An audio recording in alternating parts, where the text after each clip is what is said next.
எல்லாருக்கும் ரொம்ப பிடிச்ச பாதுஷா எப்படி செய்கிறதுன்னு நம்ம பார்க்க போகிறோம். ரொம்ப ஈஸியான ஒரு ரெசிபி, நீங்கள் எல்லாருமே செய்யலாம். இதற்கு தேவையான பொருட்கள் என்னென்னு பார்க்கலாம். இதுவும் ஈஸியான மெஷர்மெண்ட்ஸ் தான், நீங்கள் ஞாபகம் வச்சுக்கிற மாதிரியான மெஷர்மெண்ட்ஸ் தான் இது. 1.5 கப் மைதா மாவு, இந்த சேம் 1.5 கப் சர்க்கரை, தேவையான அளவு வெண்ணெய், cooking soda, baking powder, salt, தேவையான அளவு வாட்டர், குங்குமப்பூ,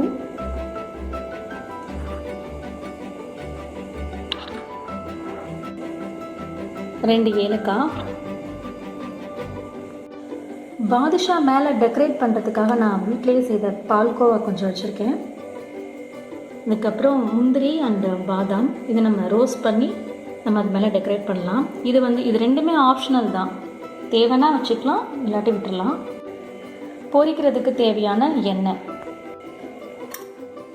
இந்த கப்பில் தான் நான் மெஷர் பண்ணியிருக்கேன். 1 கப் ப்ளஸ் 1/2 கப், 1.5 கப் தான் நான் மைதா மாவும் சர்க்கரையும் நான் எடுத்துருக்கேன். அதே போல் நான் butter and cooking soda and baking powder இருக்க போகிறது இந்த ஸ்பூன்ஸில் தான். இது மாதிரி பெரிய பவல் எடுத்துக்கோங்க, அப்போ தான் உங்களுக்கு மாவு எல்லாமே நமக்கு நல்லா மிக்ஸ் பண்ணுறதுக்கு வசதியாக இருக்கும். இப்போ நம்ம அந்த பவல் மேலே இந்த சீவிங் மாதிரி இந்த மாதிரி ஓட்டை இருக்கு இல்லையா, இது மாதிரி எடுத்துக்கோங்க. ஏன்னா அப்போ தான் பேக்கிங் பவுடர், பேக்கிங் சோடா, மாவு, சால்ட்டு இது எல்லாமே ஈக்குவலாக மிக்ஸ் ஆகிருக்கும். நம்ம என்ன தான் கையால் பண்ணாலும் அது ஈக்குவலாக மிக்ஸ் ஆகிருக்காது, அங்கங்கே சோடாவோட டேஸ்ட் வரும். ஸோ அது ஈவனாக மிக்ஸ் ஆகிறதுக்காக இந்த மாதிரி நம்ம சீவிங் இதை எடுத்துக்கிட்டோம்னா ஈஸியாக ஸ்ப்ரெட் ஆகும். நான் ஒரு பாதி தான் இந்த சீவிங் இதில் போட்டிருக்கேன், ரிமைனிங் பவலில் இருக்குது. ஸோ நான் 1/4 tablespoon baking powder add பண்ணுறேன். குக்கிங் சோடாவும் 1/4 டேபிள் ஸ்பூன். இப்போ நம்ம நல்லா சீவ் பண்ணும் போது ஈக்குவலாக அது மிக்ஸ் ஆகும்.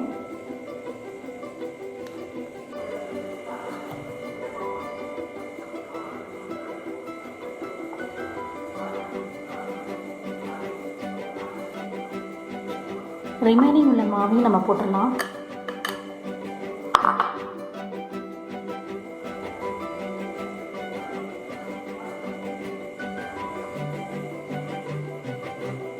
இப்படி இருக்குது, இதெல்லாம் நம்ம யூஸ் பண்ண வேணாம். லம்ஸ் எல்லாத்தையும் நம்ம வேறு பவுலில் போட்டுடலாம்.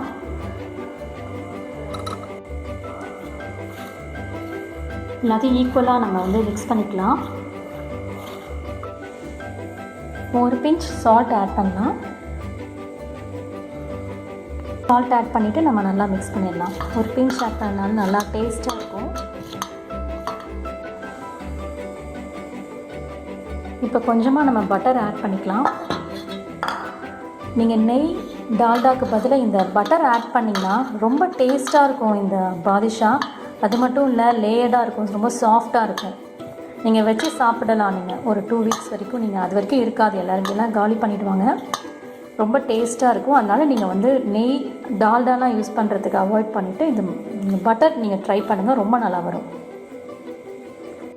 ஒரு டேபிள் ஸ்பூன் அளவு தான் நான் ஆட் பண்ணியிருக்கேன். இப்போ நம்ம கொஞ்சமாக வாட்டர் ஆட் பண்ணி நம்ம மிக்ஸ் பண்ணலாம். கொஞ்சமாக நான் தண்ணி ஆட் பண்ணி நான் பெசரி வச்சுருக்கேன். இப்போ நான் தண்ணி ஆட் பண்ணி என் மாவெல்லாம் பிசைஞ்சு வச்சிட்டேன். இப்படி தான் இருக்கணும், ரொம்ப சாஃப்டாகவும் பிசைஞ்சிடக்கூடாது, லைக் சப்பாத்தி மாவு மாதிரி பிசைஞ்சிடக்கூடாது. இப்படி லேயராக இருக்கிற மாதிரி இருந்தால் தான் நல்லா வரும். ஒரு 2-3 தடவை கொஞ்சம் நல்லா அழுத்தி பிசைஞ்சால் போதும், ரொம்ப பிசைஞ்சிடாதீங்க. இந்த மாதிரி கிராக் இருந்தால் தான் உள்ளே ஆயில் போய் நல்லா வேகும். ஸோ அதனால் இப்படியே இருக்கட்டும். பார்த்திங்கன்னா இப்படியே மாவு இருக்கட்டும். இதில் லைட்டாக நம்ம பட்டரோ ஆயிலோ நம்ம அப்ளை பண்ணிவிட்டு நம்ம டீ டவலில் க்ளோஸ் பண்ணி வச்சிடலாம். ரெஸ்டிங் டைம் 10 மினிட்ஸ் ரெஸ்ட் பண்ணிட்டு மீன் வாயில் நம்ம சுகர் சிரப் ரெடி பண்ணிடலாம். இப்போ நான் மேலே வந்து நான் பட்டர் அப்ளை பண்ணுறேன்.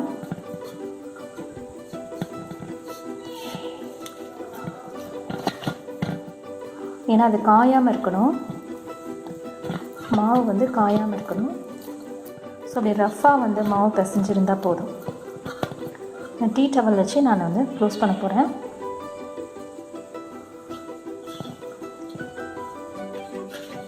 எனி டவல், நீங்கள் கிச்சனுக்கு யூஸ் பண்ணுற டவல், நீங்கள் சப்பாத்தி மாவுக்கெலாம் மூடி வைப்பீங்க இல்லையா, ஸோ அந்த மாதிரி டவல் எடுத்து நீங்கள் க்ளோஸ் பண்ணி வச்சுக்கலாம். ஸோ ட்ரை ஆகாமல் இருக்கும். ஆஃப்டர் 10 மினிட்ஸ் நம்ம எப்படி செய்கிறதுன்னு நம்ம பார்க்கலாம். டிசைன் எப்படி செய்கிறதுன்னு பார்க்கலாம். இது மாதிரி ஒரு வைடான ஒரு பேனில் வந்து 1.5 கப் சர்க்கரை நான் ஆட் பண்ணியிருக்கேன். அதில் ஹாஃப் அமௌண்ட் தான் நம்ம வாட்டர் ஆட் பண்ணோம். ஸோ 3/4 கப் தான் நம்ம வந்து வாட்டர் ஆட் பண்ணோம். 3/4 கப் வாட்டர் ஆட் பண்ணியாச்சு.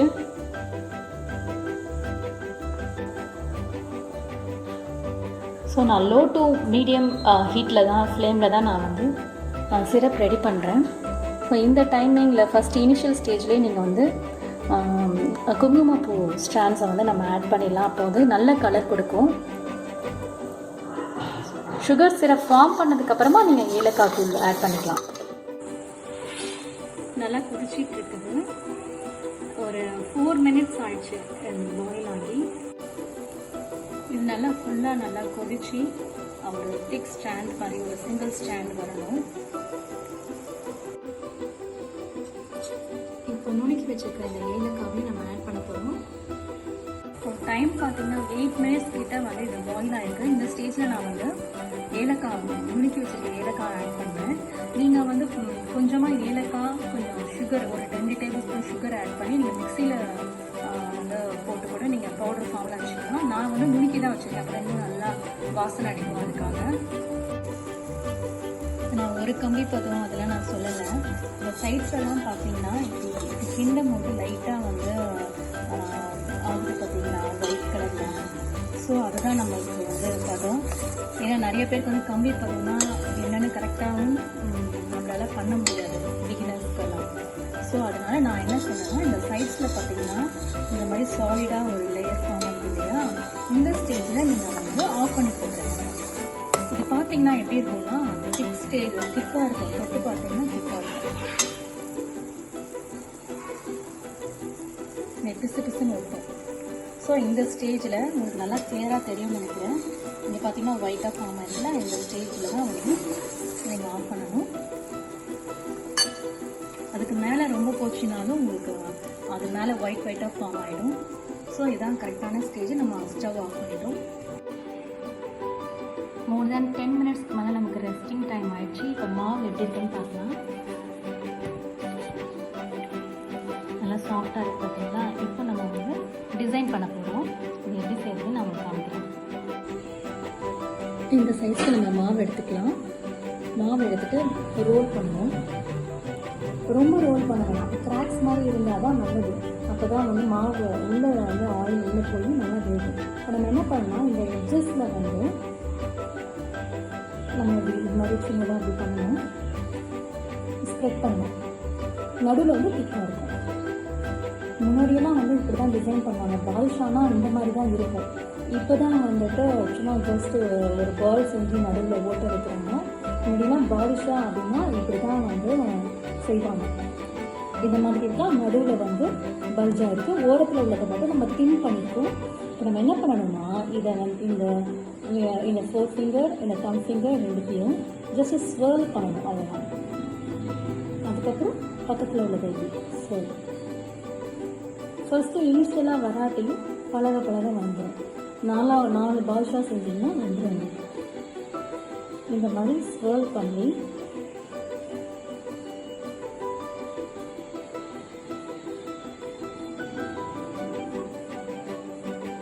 பார்த்தீங்களா, எவ்வளோ அழகாக இருக்குது பார்த்தீங்களா. இதுதான் வந்து முன்னாடி பாலிஷாலாம் இப்படி தான் செய்வாங்க, இப்படி தான் டிசைன் பண்ணுவாங்க. அதே மாதிரி நான் உங்களுக்கு 2-3 நான் செய்து காட்டுறேன்.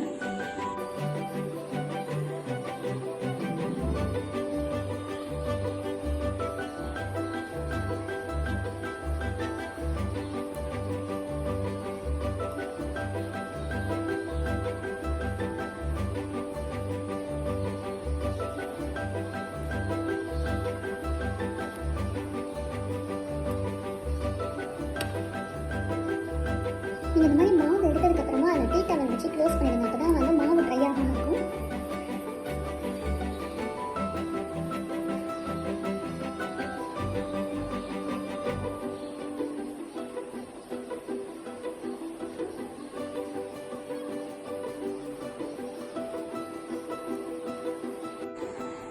நான் ஒரு 10 பால்ஸாக செய்துட்டேன். இப்போ நான் வந்து ஆயில் ஹீட் பண்ண போகிறேன். நமக்கு பொரிக்கிறதுக்கு தேவையான ஆயில் ஆட் பண்ணுறேன். நான் இது போதும். லோ டு மீடியம் ஹீட்டில் தான் நம்ம வந்து ஆயில் வந்து ஹீட் பண்ணணும்.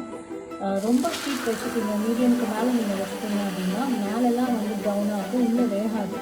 ஸோ அதனால் வெரி லோ டு மீடியம் ஹீட்டில் தான் நம்ம வந்து ஆயிலை ஹீட் பண்ணணும். அதில் ரொம்ப காஷியஸாக இருங்க.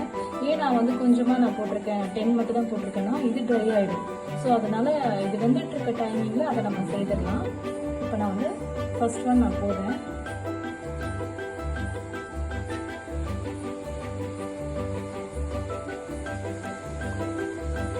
ஒரு எல்லாமே போட வேணாம், 2 போட்டுடுங்க. மீன்வைல் நம்ம வந்து இதுவும் ஹீட்டாக தான் இருக்குது. இன்கேஸ் நமக்கு வந்து சொலிடிஃபை ஆகுது அப்படின்னா நம்ம என்ன பண்ணால் கொஞ்சமாக வாட்டர் ஆட் பண்ணி நம்ம வந்து லைட்டாக வார்ம் பண்ணிக்கலாம். ஏன்னா இது கொஞ்சம் ஆறிடுச்சு.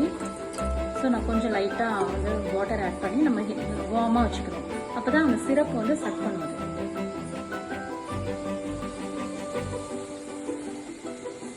பாருங்கள்,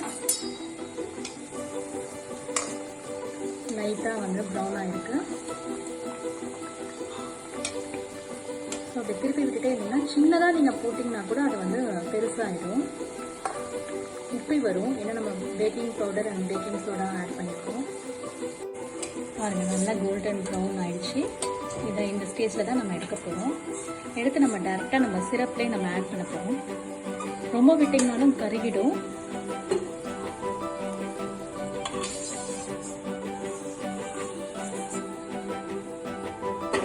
ஆயில் ஃப்ரை பண்ணுறதுக்கு ஒரு கரண்டி எடுத்துக்கோங்க, அதை திருப்பி விடுறதுக்கு ஒரு கரண்டி எடுத்துக்கோங்க.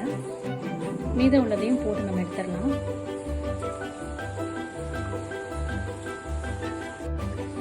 நான் உங்களுக்கு இன்னொரு மெத்தட் சொல்லித்தரேன். இப்போ எல்லோரும் யூஸ் பண்ணுற மெத்தடு, ஒரு சின்ன பால் எடுத்துக்கோங்க. அதில் வந்து இது வச்சுட்டு நீங்கள் ப்ரெஸ்லாம் பண்ணுவாங்க, நடுவில் மட்டும் சென்டராக வந்து ப்ரெஸ் பண்ணிக்கலாம். மீதம் உள்ளதையும் நான் பொரிச்சிட்ருக்கிறேன். பார்த்தீங்கன்னா எல்லாமே கோல்டன் ப்ரௌன் ஆகிடுச்சு, உப்பி வந்துடுச்சு. சைஸ் வந்து கொஞ்சம் பெருசாகிடுச்சு. ஸோ கொஞ்சம் நேரம் வேகட்டும். கலர் வந்துடுச்சுன்னு எடுத்துருவேன் நான். இதெல்லாம் வெந்துருச்சு. ஸோ நம்ம இதை வந்து சிரப்பில் நம்ம ட்ரான்ஸ்ஃபர் பண்ண போகிறோம்.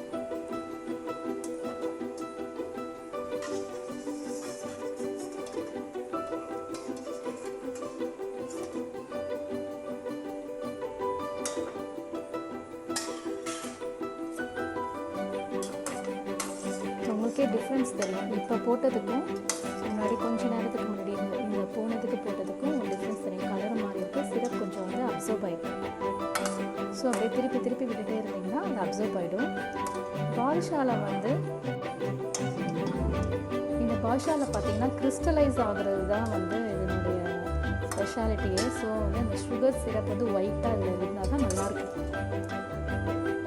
அதனால தான் நான் லெமன் ஜூஸ் ஆட் பண்ணல. லெமன் ஜூஸ் ஆட் பண்ணிங்கன்னா இந்த மாதிரி கிறிஸ்டலைஸ் ஆகாது.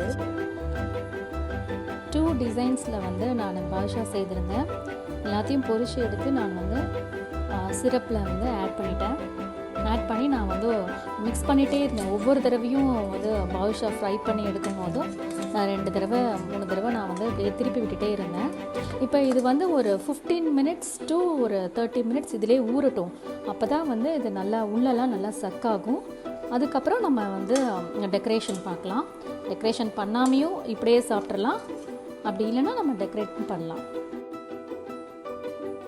நான் பிளேட்டில் ட்ரான்ஸ்ஃபர் பண்ணிட்டேன். எவ்வளோ அழகாக இருக்குது பாருங்கள். டிசைன் பண்ணியிருக்கிறது வந்து பூ மாதிரி இருக்குது பார்த்தீங்களா. சுகர் சிரப் வந்து எவ்வளோ அழகாக கோட்டாக இருக்குது. குங்குமப்பூ அங்கங்கே வந்து ஸ்டாண்ட்ஸ் வந்து அதில் ஒட்டி இருக்குது. ஏலக்காய் இருக்குது. ஸோ ரொம்ப நல்லா கிளேஸியாக இருக்குது. இது வந்து இன்னொரு மெத்தட் ஆஃப் டிசைன். சும்மா ஒரு நடுவில் ஒரு ஹோல் மட்டும் போட்டுருது. பார்க்கவே நல்லா இருக்குது. பால்கோவா எடுத்து வச்சுருக்கிறேன் இந்த ஹோல்குள்ளார. ஸோ இது வந்து ஆப்ஷனல் தான், இது உங்களோட இஷ்டம் தான். இது டெக்கரேஷன் பண்ணுறது என்கிட்ட இருந்துச்சு, நான் வச்சுருந்தேன் பால்கோவா, நான் செய்து வச்சுருந்தேன். ஸோ அதனால் அந்த பால்கோவா நான் வைக்கிறேன். ஸோ கொஞ்சமாக வச்சுட்டு நீங்கள் வந்து ஒரு பாதாம் வச்சிங்கன்னா பார்க்குறதுக்கு நல்லாயிருக்கும். பாதாமை லைட்டாக ஃப்ரை பண்ணிவிட்டு நெய்யில் ஃப்ரை பண்ணிட்டு வச்சிங்கன்னா இன்னும் ரொம்ப நல்லா கிறிஸ்பியாக நல்லாயிருக்கும். தேங்க்யூ ஃபார் வாட்சிங் மை வீடியோ. நான் சொன்ன மெஷர்மெண்ட்ஸில் இதை ட்ரை பண்ணுங்கள். இந்த பாதுஷாவை ரொம்ப நல்லாயிருக்கும்.